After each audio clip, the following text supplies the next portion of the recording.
لیکن نہیں، نبی صلی اللہ علیہ وسلم تمام لوگوں میں سب سے افضل و بہتر، سب سے زیادہ اللہ سے ڈرنے والے، سب سے زیادہ اللہ کے حکم پر چلنے والے، مگر وہ اللہ کے بندے تھے، اللہ نہیں تھے، اللہ کے بیٹے نہیں تھے، عرش پر بیٹھنے والے نہیں تھے، زمین پر رہنے والے تھے، ماں کے پیٹ سے پیدا ہوئے تھے، ان کے والد تھے، ان کی والدہ تھی، ان کے دادا تھے، ان کا خاندان تھا، انسان تھے، ان کو بھی تکلیف ہوتی تھی، درد ہوتا تھا، بیمار ہو جاتے تھے، درد سے تڑپ اٹھتے تھے، مرض الموت میں آپ نے کہا لا الہ الا اللہ ان للموت لسکرات، کوئی سچا معبود نہیں ہے سوائے اللہ کے، موت کی سختی بہت ہے۔ یہ حالت تھی رسول اللہ صلی اللہ علیہ وسلم کی، جن سے بہتر انسان اس دنیا میں نہیں آیا، اس کے باوجود بندے تھے، بندگی کرتے تھے، رکوع کرتے تھے، سجدہ کرتے تھے، نماز پڑھتے تھے، درخواست کرتے تھے، اللہ کے سامنے روتے تھے، گڑ گڑاتے تھے، معافی مانگتے تھے۔ عائشہ رضی اللہ عنہا نے کہا اللہ کے نبی صلی اللہ علیہ وسلم اتنی تکلیف آپ کیوں کرتے، اتنی دیر تک نماز تہجد میں آپ کھڑے رہتے ہیں، آپ کے پاؤں سوج جاتے ہیں اور کبھی پھٹ جاتے ہیں، ایسے ہی بخاری شریف میں حدیث ہے، پھٹ جاتے ہیں اور ایک روایت میں سوج جاتے ہیں، آپ اتنی تکلیف کیوں کرتے ہیں؟ آپ نے فرمایا افلا اکون عبدا شکورا، کیا میں شکر گزار بندہ نہ بنوں؟ جب اللہ نے مجھ پر اتنا احسان کیا تو اب میرے لیے ضروری ہے کہ میں اس احسان کا کچھ تو خیال رکھوں، اللہ کے آگے رکوع و سجود کروں، اس کی عبادت کروں اور اس سے لو لگاؤں، اس سے محبت کروں، اس کا ذکر کروں۔ تو اللہ کے نبی صلی اللہ علیہ وسلم کی زبان اللہ کے ذکر سے تر و تازہ رہتی تھی مسلسل۔ آپ نے فرمایا اللہم انی عبدک ابن عبدک ابن امتک ناصیتی بیدک ماض فی حکمک عدل فی قضاؤک اسألک بکل اسم هو لک سمیت به نفسک او انزلته فی کتابک او علمته احدا من خلقک او استأثرت به فی علم الغیب عندک ان تجعل القرآن العظیم ربیع قلبی ونور صدری وجلاء حزنی وذہاب ہمی۔ کہا اے اللہ میں تیرا بندہ ہوں اور تیری بندی کا بیٹا ہوں، میری پیشانی تیرے ہاتھ میں، تو جدھر چاہے مجھے لے کر کے جا، میرے اوپر تیرا فیصلہ چلتا ہے، تو جو چاہے حکم دے، میں تو بندہ ہوں، تیرے حکم پر عمل کرنے کے لیے تیار ہوں، اور جو تو فیصلہ کرے تیرا سارا فیصلہ ہے اللہ سچا ہے میرے بارے میں۔ تو آپ دیکھیے نبی صلی اللہ علیہ وسلم کس طرح تھے، مگر ہم مسلمانوں نے نہ اللہ کی قدر کی نہ نبی صلی اللہ علیہ وسلم کی قدر کو جانا، کسی کے مقام کو بڑھا دیا، کسی کے مقام کو گھٹا دیا، یہ دینداری نہیں ہے، سب کو اس کے مقام پر رکھو۔ آپ مدیر نہیں ہیں، عامل ہیں، تو میں کہوں کیف حالک مدیر، تو آپ کہیں کہ دیکھو یہ مذاق کر رہا ہے میرے ساتھ۔ ایک آدمی دبلا پتلا ضعیف اور کمزور ہے، آپ کہیں گے کہ یہ پہلوان کیا حال ہے، تو وہ کیا سمجھے گا مذاق کر رہے ہیں، وہ پہلوان تو نہیں ہے۔ تو سب کو اس کے مقام پر رکھو، کسی کو اس کے مقام سے اوپر اٹھانا یہ اس کی عزت نہیں ہے۔ نبی صلی اللہ علیہ وسلم کو اللہ کا رسول ماننا ہی سب سے بڑی عزت ہے ان کے لیے، کیونکہ کوئی اور دوسرا رسول نہیں ان کے آنے کے بعد۔ تو ان کو اللہ کا رسول جاننا، ان کا معراج پہ جانا، جنت و جہنم دیکھنا، یہ بڑی عزت اور شرف کی بات ہے جو اللہ تعالیٰ نے ان کو عطا کیا تھا۔ تو جو اللہ نے ان کو دیا اسی پر رہو، اس سے زیادہ اپنی طرف سے مت بولو، ان کی شان میں وہ باتیں مت کہو جو باتیں اللہ کو زیب دیتی ہیں، یہ مت کہو وہی جو مستوی عرش تھا خدا بن کر اتر پڑا ہے مدینے میں مصطفیٰ بن کر۔ آخر کوئی آدمی تو یہ شعر کہا ہے، یعنی جو اللہ ہے وہی مصطفیٰ ہے، کتنی غلط بات ہو گئی، اللہ کو بندہ بنا دیا۔ ہم لوگ اللہ کو اللہ جانیں، نبی صلی اللہ علیہ وسلم کو ان کا مقام دیں، دین اسلام کو پہچانیں اور دین اسلام پر قائم رہیں اور کبھی بھی توحید سے ہٹنے نہ پائیں، کیونکہ سب سے اہم چیز یہی ہے کہ ہم موحد بنیں، ایک اللہ کو ماننے والے بنیں۔ دنیا میں دوسروں کو ماننے والے، دوسروں کے آگے جھکنے والے بہت ہیں، لیکن ایک اللہ کو ماننے والے اور ایک اللہ کی عبادت کرنے والے کم ہیں، توحید والے لوگ کم ہیں۔ مسجدیں ہم لوگوں کے ہاں غیر آباد ہیں اور مزار اور خانقاہیں آباد ہیں۔ مسجدوں کو آباد کرو۔ جو حالات ہمارے ملکوں کے چل رہے ہیں، آج نماز نہیں پڑھتے، کل چاہو کہ پڑھنا تو ہو سکتا ہے کہ پڑھنے کے لیے نہ موقع ملے یا اجازت نہ ملے، ہو سکتا ہے مسجدیں ڈھونڈو تو نہ ملے۔ کیا پتہ جس طرح حالات بدل رہے ہیں اور جس طرح لوگ اسلام سے دور رہ رہے ہیں اور دور ہو رہے ہیں، کتنے کافر بن رہے ہیں اور کتنی لڑکیاں کافر بن کر کافروں کے ساتھ شادیاں کر رہی ہیں، یہ سب اسلام سے دوری ہی کی وجہ سے ہے۔ وہ اپنے رب کو نہیں جانتے اور نہ یہ کافر ہونے والے لوگ اسلام کو جانتے۔ ان کو اسلام بتاؤ، دین اسلام ہے کیا چیز، اللہ کی شان کیا ہے، دین اسلام کی تعلیمات کیا ہیں۔ اللہ پاک نے کہا فَلَا تَمُوتُنَّ إِلَّا وَأَنْتُمْ مُسْلِمُونَ، تم لوگ نہ مرنا مگر مسلم ہی، مسلم رہنا، مسلم جینا، مسلم بن کر کے زندگی گزارنا اور مسلم ہی کی حالت میں وفات پانا۔ تو اللہ کا تو یہ حکم ہے۔ اور آپ کو میں بتاؤں، یعقوب علیہ السلام نے اپنے بیٹوں کو جمع کیا تو کہا کس کی عبادت کرو گے میرے بعد؟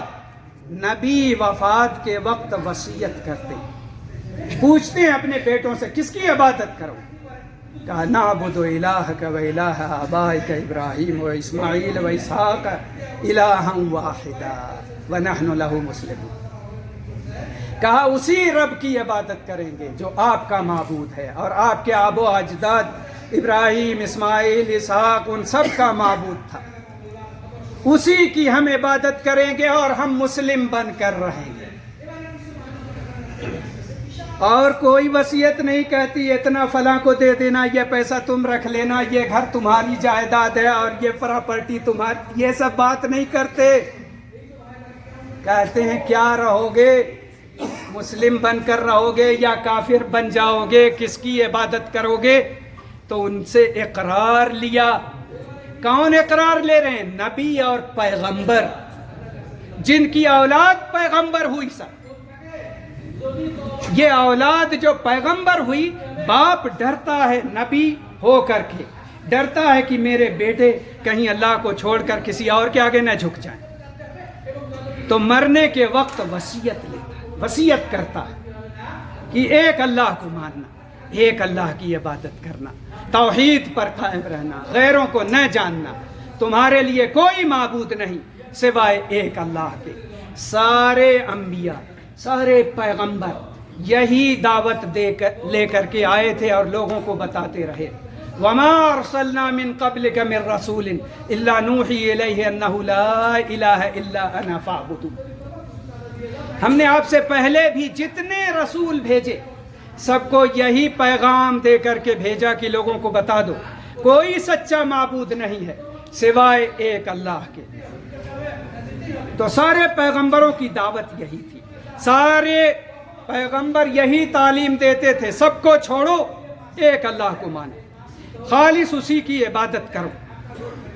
اور اللہ کے رسول صلی اللہ علیہ وسلم نے اپنے پیغمبر بننے کے بعد یہ بتا دیا کہ اب جب میں اللہ کا رسول بن کر کے آیا ہوں تو اب دنیا کے سارے انسان اور جنات کے لیے لازم ہے کہ وہ میری رسالت کو تسلیم کریں۔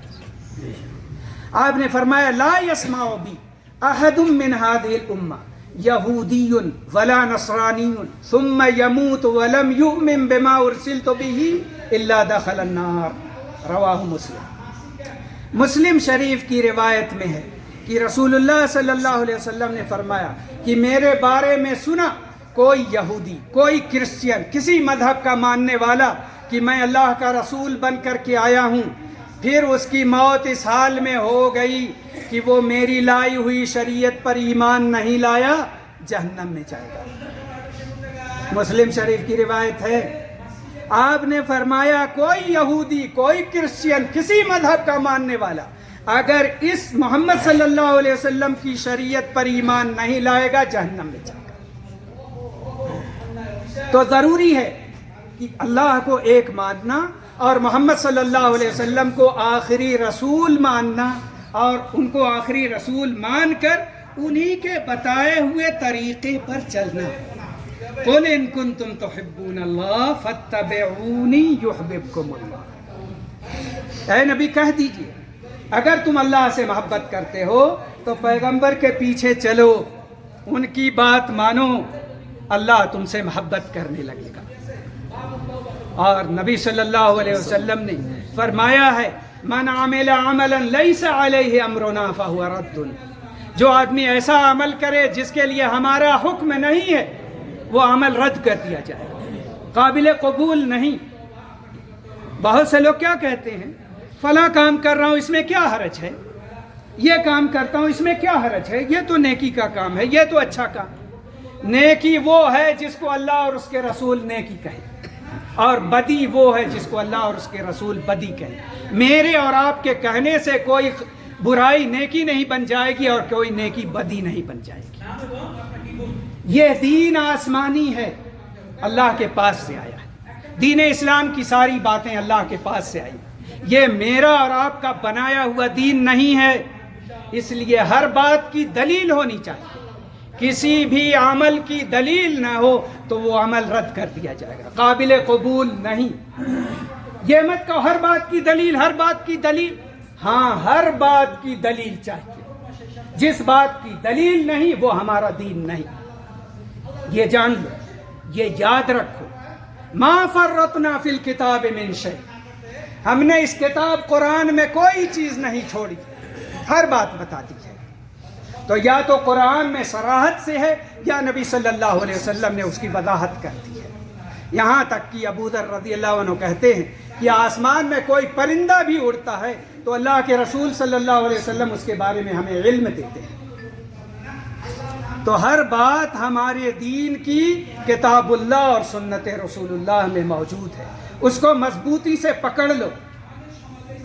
آپ نے فرمایا ترکت فیکم امرین لن تضلوا ما تمسکتم بہما کتاب اللہ و سنت نبی۔ میں تم میں دو چیز چھوڑ کر کے جا رہا ہوں، اللہ کی کتاب اور اس کے نبی کی سنت، اس کو مضبوطی سے پکڑے رہو گے تو کبھی گمراہ نہیں ہوگے۔ یہی دو چیزیں ہیں، باقی میری بات، آپ کی بات، فلاں کی بات، فلاں کی بات، وہ اللہ اور رسول کی بات نہیں ہو سکتی جب تک ہم حوالہ نہ دیں کہ یہ اللہ کی بات ہے اور یہ رسول کی بات ہے۔ ہماری باتوں کا کوئی اعتبار نہیں، اعتبار یا بات معتبر ہے صرف اللہ کی اور صرف اس کے رسول محمد صلی اللہ علیہ وسلم۔ تو اسی پر مسلمانوں کو قائم رہنا چاہیے اور اپنے رب کو اپنا معبود برحق سمجھ کر ہر قسم کی عبادت کو اس کے لیے خاص کرنا چاہیے، اور دوسروں کے آگے جھکنا، دوسروں سے ڈرنا اور دوسروں کے آگے ہاتھ پھیلانا، یہ ساری چیزیں ایک انسان کو اللہ سے دور کر دیتی ہیں، بے دین کر دیتی ہیں۔ بیمار پڑو گے تو اللہ شفا دے گا، وَإِذَا مَرِضْتُ فَهُوَ يَشْفِينِ، میں بیمار پڑتا ہوں تو وہی شفا دیتا ہے، بھوک لگتی ہے تو وہی کھانا کھلاتا ہے، پیاس لگتی ہے وہی پانی پلاتا ہے، ننگے ہیں تو وہی کپڑے پہناتا ہے، وہ نہ دے تو فقیر ملنگ ہو جائے گے، کچھ نہیں رہے گا ہمارے پاس۔ اس لیے اپنے رب کو پہچانو، اس کی قدرت کو جانو، اس پر ایمان رکھو، اسی کی خالص عبادت کرو، اور سارے مسلمانوں کو اپنا بھائی جانو، کیونکہ جو اہل ایمان ہیں وہ ہمارے بھائی ہیں۔ ہم ان سے دشمنی نہیں کریں گے، ان سے اختلاف نہیں کریں گے، اختلاف ہوگا تو اللہ اور اس کے رسول سے اپنے مسائل حل کرا لیں گے، مگر دل کو صاف رکھیں گے، اپنے مسلمانوں کے تعلق سے اچھے جذبات رکھیں گے۔